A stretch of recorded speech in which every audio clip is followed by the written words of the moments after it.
ख़ातिन हज़रात, आप सबको आदाब, अस्सलाम वालेकुम, नमस्कारम, सत श्री अकाल।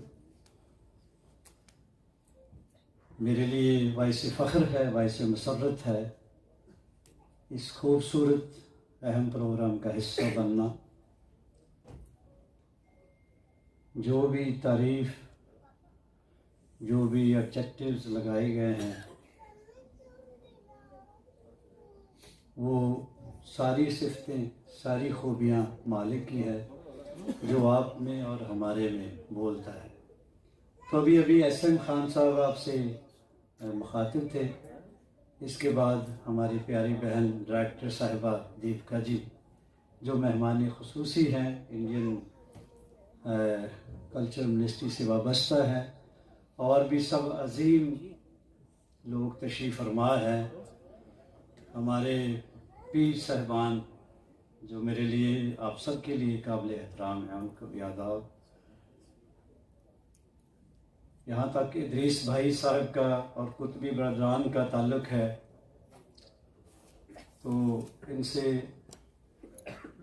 मेरी अकीदत इसीलिए है कि इनकी वाबस्तगी निस्बत उस आस्ताने से है,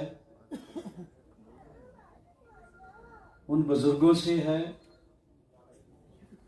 उन बुज़ुर्गाने दीन से है जो मेरी नज़र में, जहाँ हम सब की नज़र में इंतहाए इश्क हैं, बादशाह तसव्वुफ़ है। बाकी खान साहब के बारे में तो एस.एम. खान साहब ने बहुत खूबसूरत वजाहत कर ही दी है। मैं इतना बदखबर था कि मुझे पता ही नहीं था कि दिल्ली में ऐसी हस्ती तशरीफ़ रखती है। तो किसी दुर्वेश ने बोला कि दिल्ली में रहते हो, कभी ख्वाजा कुतुबुद्दीन बख्तियार का की गए हो? मैंने कहा जी मेरी बदकिस्मती, मुझे पता ही नहीं था इंडिया में है वो।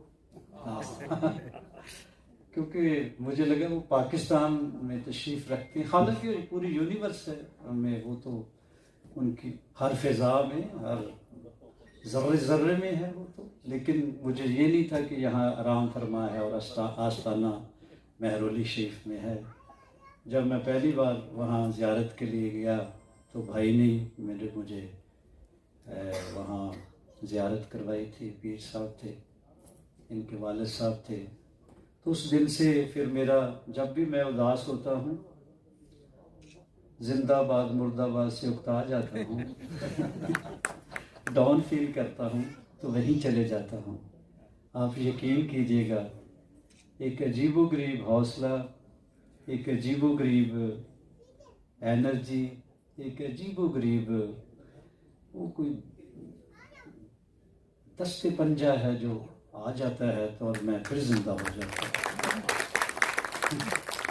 तो ये बाकी जो दुनियावी चीज़ें हैं, एमपी हो जाना, सांसद हो जाना, जो कोई और, ये भी उसी की नेमतें हैं।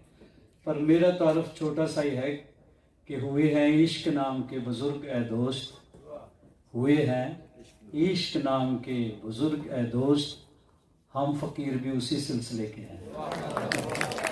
तो यहाँ तक मौसीकी का, तसव्वुफ़ का, कौल का, कवाली का, मारिफत का ताल्लुक़ है, तो वह यहाँ महबूब इलाही भी तशरीफ़ फरमा है, औलियों के औलिया, निज़ामुद्दीन औलिया। मोहब्बत क्या है, इश्क क्या है?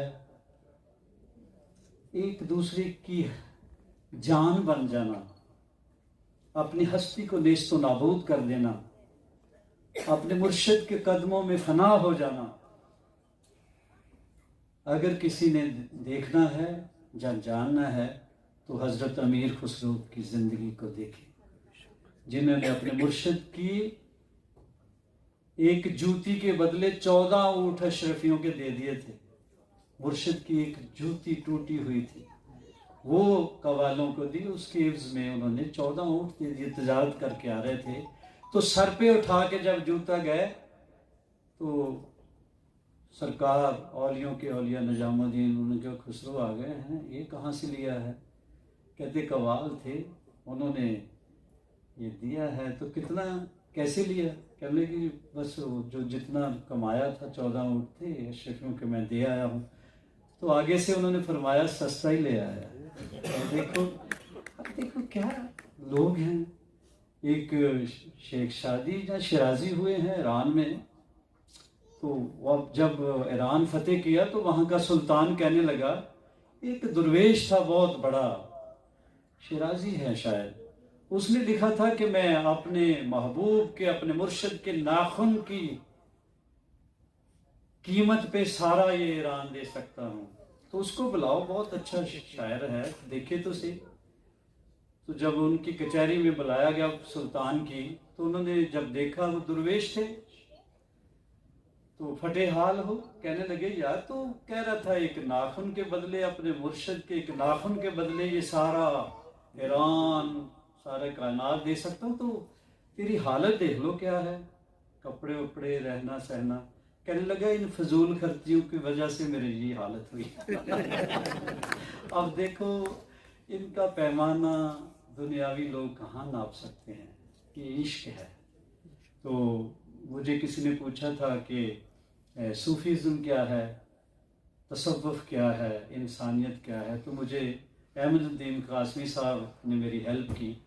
तो उन्होंने फरमाया था कि तसव्वुफ़ ये है कि मिट्टी है तो पल भर में बिखर जाएंगे हम लोग, मिट्टी हैं तो पल भर में बिखर जाएंगे हम लोग, खुशबू हैं तो हर दौर को महकाएंगे हम लोग, हम रूहे सफ़र हैं हमें नामों से ना पहचान, कल और किसी नाम से आ जाएंगे हम लोग, कल और किसी नाम से, नामों से, सरनामों से, मजहबों से, मुल्कों से जब ऊपर उठ जाता है बंदा, कास्टिज्म से भी, पहचान से भी, तब तसव्वुफ़ का अलफ शुरू होता है, ये वहाँ से स्टार्ट होता है। तो मेरी दुआ है परवरदिगार आगे कि ये मेरे इदरीस भाई ने जो रिकॉर्ड बनाया है, वर्ल्ड रिकॉर्ड, 12 घंटे गाया है, अब अगला क्या प्रोग्राम 36 घंटे।